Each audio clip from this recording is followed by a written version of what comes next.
Hello मेरे epic developers. इस bug में हम करने वाले हैं क्या, use caution when reinitialising variables inside a loop.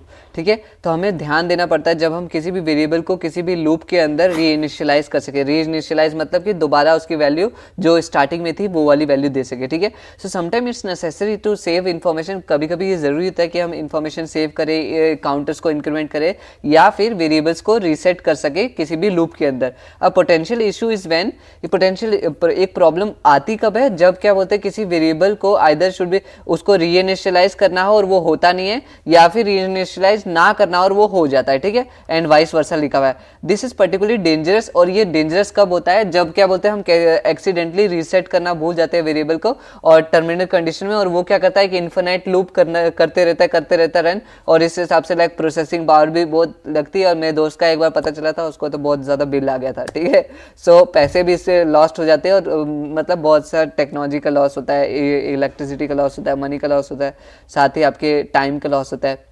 Okay, printing variables value with each cycle of your loop by using console.log।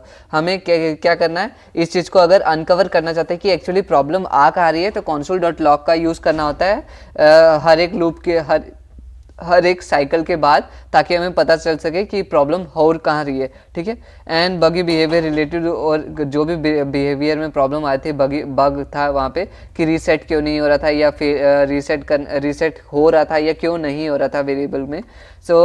अब हमें यहाँ पे ना एक एरे दिया हुआ है, यहाँ पे एक फंक्शन लिखा हुआ है 0 एरे का। इन्होंने बोला मैट्रिक्स बनानी है, थ्री रोज होने चाहिए, 2 कॉलम्स होने चाहिए, जैसे कि यहाँ पे देख सकते हो, first row, second row, third row, और 2 कॉलम, 1 2 1 2 1 2। ठीक है, इस हिसाब से। लेकिन हमारा जो आउटपुट है वो कुछ इस तरह से दिख रहा है। अब इसको कैसे कर सकते हैं, यहाँ पे कोड पढ़ते हैं कि एक्चुअली हुआ क्या है। The following function is suppose to create a 2 dimensional array with m rows and n column. ठीक है, m rows and n columns में होना चाहिए था, 3 रोज 2 कॉलम्स में।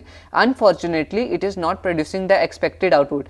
अब किसी वजह से ये एक्सपेक्टेड आउटपुट नहीं शो कर रहा है, बिकॉज द रो वेरिएबल, क्योंकि जो रो वेरिएबल है ना ये वाला, ये रीइनिशियलाइज नहीं होता है। तो इसकी वजह से क्या हो रहा है, यहाँ पे ऐसे प्रॉब्लम आ रही है। अब हमें रो वेरिएबल को इनिशियलाइज करना है ताकि जो हमारा वेरिएबल है कुछ इस तरह से दिखे।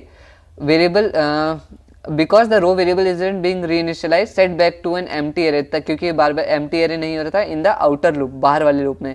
Fix the code so it returns a correct 3 × 2 array of zeros, जैसा कि यहाँ पे बताया हुआ है। हमें क्या करना है, एक सिंपल सा है, और सही बोले ये बग लाइक इसके बग को आंसर फाइंड करने में मेरे को खुद टाइम लग गया। इसका आंसर लेकिन सिंपल था, बस हमें करना क्या था, रो इक्वल दिस पार्ट, बस इतना सा आंसर है। और देखो कितना कोड में गलती आ गई थी, देखा। आपका लाइक आप प्रोग्राम किसी और चीज़ का रखे हो, आउटपुट कुछ और मिलेगा और आपको पता नहीं चलेगा भाई हुआ क्या, और इतनी छोटी सी मिस्टेक थी कि रीइनिशियलाइज नहीं किया था। टेस्ट चेक करना चाहो तो कर सकते हो, और ये टेस्ट हमारा पास हो गया मेरे ख्याल से। इसके बाद लास्ट वीडियो है जो कि इधर आपको शो हो जाएगी, और लास्ट नहीं भी होगी तो उसके बाद लास्ट आ जाएगी। ओके, बुलजाई हो चुका है 92%। मैं मिलता हूँ नेक्स्ट वीडियो में, और प्लेलिस्ट के लिए आप इधर चेक कर सकते हो। वीडियो को लाइक कर देना, और जो भी कमेंट करना हो कर सकते हो। बाय।